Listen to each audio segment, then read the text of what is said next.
for months. It's true. 2 babies ago. Exactly. But it's really just such a blessing, as much as the pandemic is terrible, to be able to connect with family, even across the internet, even though we'd rather be all together, is really just a beautiful thing. And I'm not actually in the sanctuary right now. This is a virtual background, but that's awesome. It's the background of where David and Laura were bar and bat mitzvahed, correct? Yeah. Telling me that, and so we're going to virtually name you at Temple Beth David too. Lador, from generation to generation, continuing the tradition of Judaism onto you guys. And it's just such a blessing. And I thought I would just start with a poem by a poet named Zelda, an Israeli poet. It's based on a midrash, an ancient Jewish teaching about what names mean. And she said, each person has a name. We each have a name given by God and given by our father and mother. We each have a name given by our stature and smile and given by our attire. We each have a name given by the hills and given by the walls. We each have a name given by the stars and given by our friends. We each have a name given by our sins and given by our yearnings. We each have a name given by our enemies and given by love. We each have a name given by celebration and given by work. We each have a name given by the seasons and given by our blindness. We each have a name given by the sea and given by our death. And it's true, today you're getting your Jewish name, but you're going to get lots of names in your lives. Brother, sister, husband, wife, grandmother, grandfather, and all of these things await you in the future. And it's just wonderful that we get to celebrate this. So what does a Jewish name mean? So there's 3 commitments we make as parents to our children. One is to protect them physically. Make sure that you got a roof over your head, you got clothes to wear, that you get your tummies fed.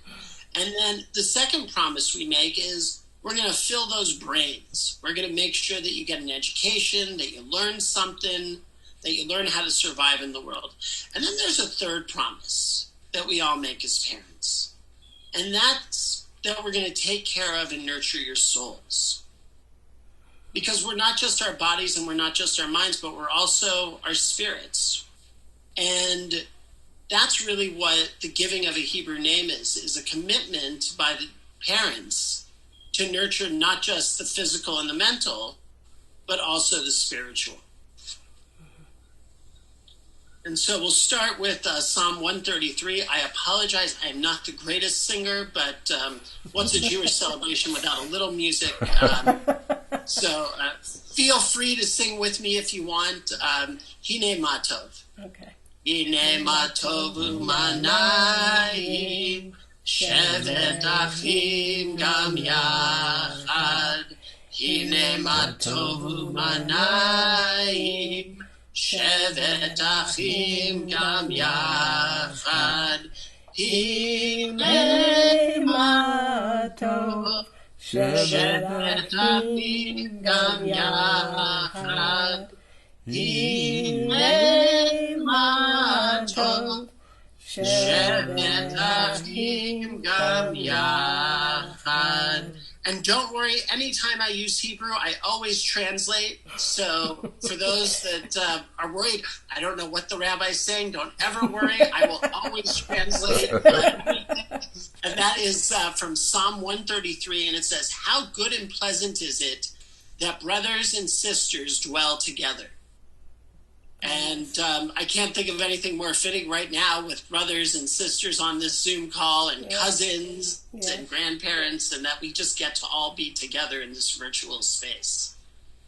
And then we say, Bracha haba'ah b'shem Adonai, blessed is she who comes in the name of Adonai. And if the four of you continue to be as cute as this is going to be an amazing, it's already amazing.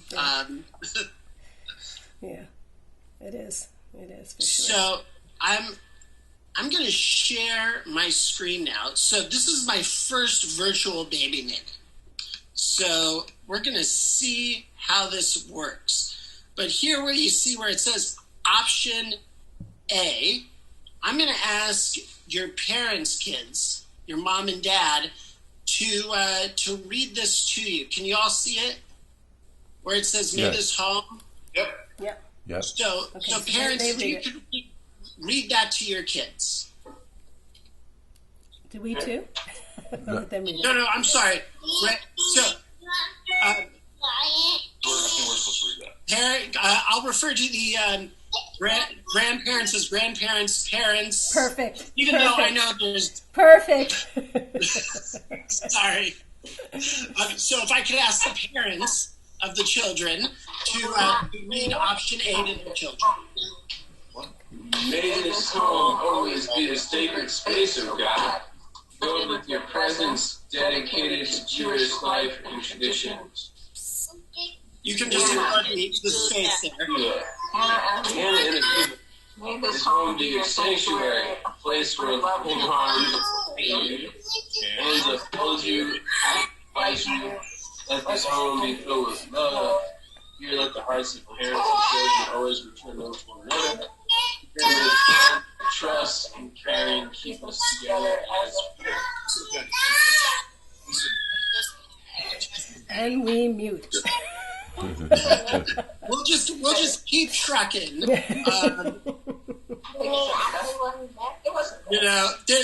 And I want to say there is something nice about doing this ceremony with older children. Usually you have a baby and they can't understand what's going on, and to get to do it gives it we understand the words. So there is.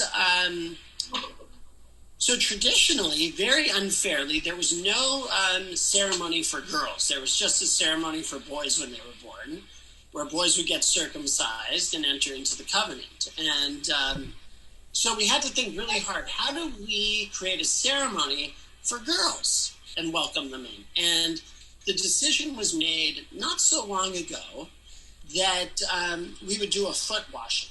Why do we wash the feet of children? Is because there's a scene in the Bible in Genesis where Abraham is visited by 3 angels, and he runs up to greet them, and before they enter the tent, Abraham washes their feet as a way of welcoming them into the tent. And so we're going to wash your feet as a way of welcoming you into the metaphoric tent of the Jewish people. So I'm going to ask the parents to take your pitcher and the water, and I will say the blessing as you wash the feet. Okay.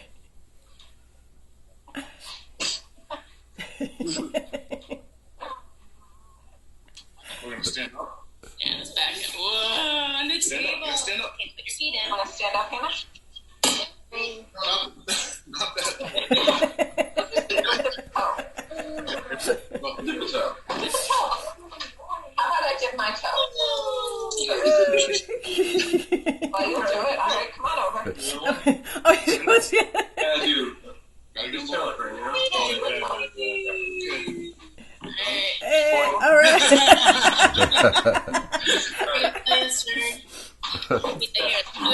That could be a new tradition on Passover. Just dip the child in the salt. In that chair, and I'll put your feet in. Go ahead, Amelia. Just one. Put your other one in. Another one. Ready? All set. Well done. Now Amelia needs it. Here we go. Did we get everybody? Yes. We're good. All right. So I'll say the blessing. Baruch atah Adonai Eloheinu melech haolam asher kidshanu b'mitzvotav v'tzivanu v'haknisa brit am Yisrael.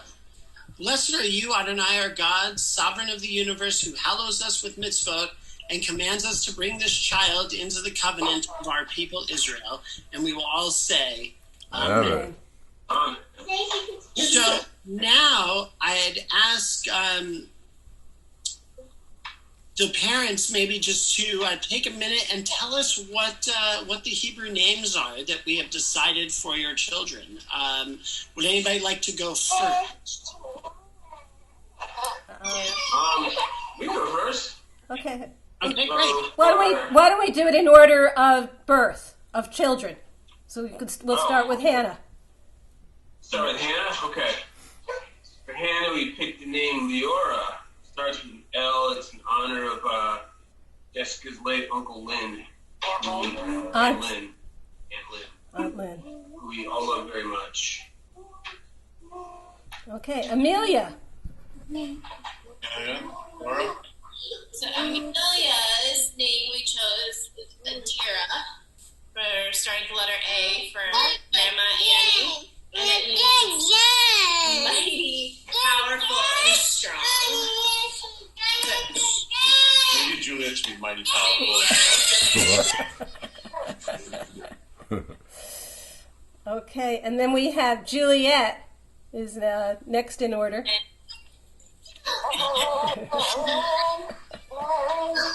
Juliet, we picked Gila for Grandma Trudy, or Gertrude, which means eternal joy. Even right now. She wants her feet washed again. She wants her feet washed. Hannah said it sounds like tequila, which Grandma drinks. That's true. Okay, and then we have our baby Aviva. Where's Aviva? Where's your belly? How big is Aviva? How big is Aviva? So big. We chose the name Elisheva, which means God is in abundance. Considering this one survived open heart surgery in 2 months, we'd say God is certainly in abundance. Yeah, there she is. And we're just so blessed to have you in this world. And, sometimes we get a rocky start, but what really matters is how we get up and how we respond to it, with, as your cousins' names reflect in yours, that we have love, we have strength, and ultimately we bring God into the world. And I think that these names reflect really the beauty and diversity of the world. And I know your parents wish all of these wonderful things for you. So the nice thing with naming ceremonies is they're made short for attention spans. So we're gonna wrap up, if that's okay. I'm gonna just say a couple of other blessings, and we'll conclude. You guys have been so great this morning, though. I want to tell you, you did so good, and so thanks.